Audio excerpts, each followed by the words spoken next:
ഇത് നാരങ്ങ അച്ചാറ്, ഇത് കണ്ണിമാങ്ങ, ഇത് ചെമ്മീൻ വറുത്തരച്ചത്, ഇത് വെളുത്തുള്ളി. ചെമ്മീൻ ചമ്മന്തിയും കണ്ണിമാങ്ങ കഴിക്കാൻ പറ്റിയ അവസ്ഥയുണ്ട്. എന്തോന്ന്? എന്റെ അമ്മച്ചി അവിടെ ബാംഗ്ലൂർ കടയിൽ കിട്ടാത്ത സാധനം വല്ലതാണോ എടുത്ത് വെക്കുന്നേ? ഇത് എന്തായാലും കടയിൽ കിട്ടത്തില്ല. ഇതിലേ എന്റെ പ്രാർത്ഥനയും സ്നേഹവും ചേർത്തിട്ടുണ്ട്. അയ്യോ, അത് രണ്ടും കൂടി ഇതിനകത്ത് എടുത്തിട്ടാ അച്ചാറിന്റെ ടേസ്റ്റ് മാറിപ്പോവാനാമോ? കൂടെ അവിടുന്ന്.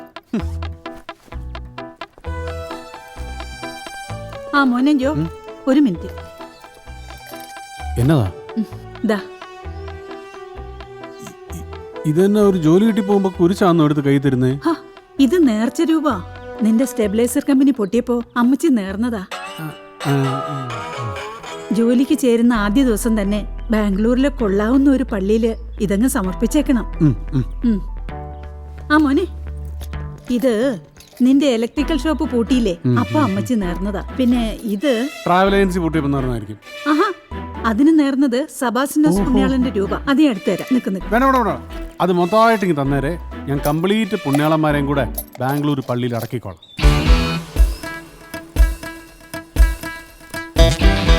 ആ ജോ,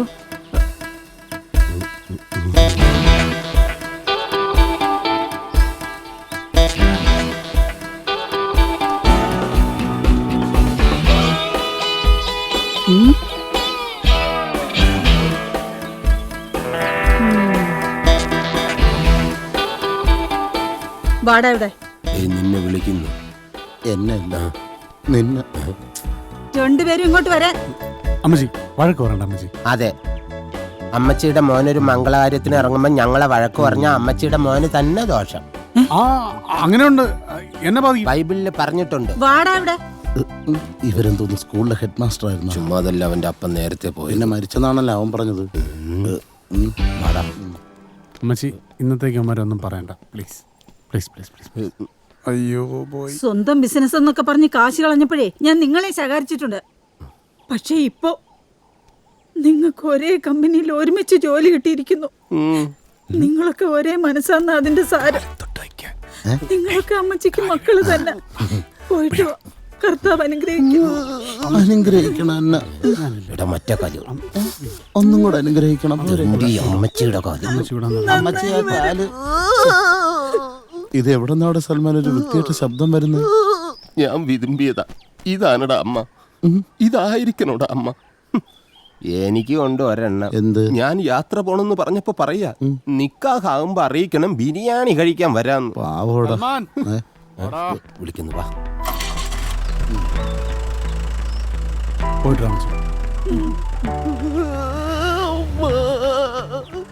സൽമാനെ ഓറാക്കി ചളമാക്കല്ലേ നിർത്ത്. ശരി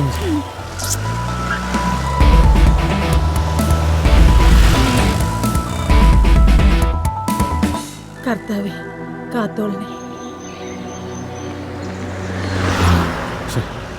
അമ്മച്ചിയുടെ അടുത്ത് നാട്ടിലില്ലാത്ത കള്ളവും പറഞ്ഞു ആകെ വിഷമായി.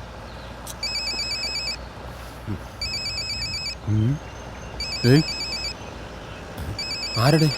ആ നമ്പ്യാരന്മാരെങ്ങാനാണോ? നമ്പ്യാരന്മാരൊന്നും അല്ല, നമ്മുടെ കുരുനാഥൻ. എന്റെ ഉമ്പിടി ഞാൻ പറയുന്നു കേൾക്കൂ. ഞങ്ങളെ പറഞ്ഞു പറ്റിച്ച് പിച്ചപ്പാത്രം എടുത്തിട്ട് പഠിപ്പിച്ച സാറിനോടാണോ ഇങ്ങനെ മര്യാദ ഇല്ലാതെ സംസാരിക്കുന്നത്? ഫോണിങ്ങടുത്തെ. അതാണ് എന്നെ നടവേ. എടോ ചെറ്റ പരമനാറി തെണ്ടി, മറ്റവനെ മറിച്ചവനെ ബാംഗ്ലൂരിൽ ജോലി കിട്ടിയെന്ന് വീട്ടുകാരെ പറഞ്ഞ് വിശ്വസിപ്പിച്ചിട്ട് നാട് വിടുക ഞങ്ങള്. ആ നമ്പ്യാരന്മാരെ പേടിച്ച്. നീ മിണ്ടായിരുന്നു. ഞങ്ങളെ ഈ ഗതിയിലാക്കിയ തന്റെ വൃത്തികെട്ട ശബ്ദം പോലും ഇനി കേൾക്കാൻ പാടില്ല. കേട്ടോടാ പരമനാറി ചെറ്റ തെണ്ടി. ഓ ചെവി ചീഞ്ഞു. ബാക്കി നീ വിളി. അത്യാവശ്യ സമയത്ത് ഒരു തെറി പോലും നാവില് വരില്ല. പ്രിയപ്പെട്ട സാർ, തെണ്ടി എന്ന് വിളിയടാ. നിങ്ങളുടെ ക്ലാസ്സിൽ 3 കൊല്ലം പഠിച്ചു പോയി എന്ന ഒറ്റ തെറ്റിന് അനുഭവിക്കാവുന്നതിലേറെ ഞങ്ങൾ അനുഭവിച്ചു. സർ, ഇനി ഉപദ്രവിക്കരുത്, വിട്ടേക്കാം. ഇങ്ങനെ പേടിച്ചോടാൻ തുടങ്ങിയാൽ നിങ്ങൾ ഓടിക്കൊണ്ടേയിരിക്കും. നോക്കൂ, പരാജയങ്ങളിൽ നിന്നുമാണ് ഒരു മനുഷ്യൻ പാഠം പഠിക്കുന്നത്. ഞാൻ പഠിച്ചു. നിങ്ങളുടെ കടം തീർക്കാനുള്ള ഒരു പ്രോജക്റ്റ് ഞാൻ ഉണ്ടാക്കിയിട്ടുണ്ട്. നാളെ ഉച്ചയ്ക്ക് മുൻപ് നമ്പ്യാർമാർക്ക് കടം തീർക്കാനുള്ള 75 ലക്ഷം രൂപ നിങ്ങൾക്ക് കിട്ടിയിരിക്കും. അയാൾ ചത്ത. പിന്നെ പറഞ്ഞത് സത്യ. നിങ്ങൾ ഫാക്ടറിയിലേക്ക് വാ, കാര്യങ്ങൾ വിശദമായി സംസാരിക്കും. എന്താടാ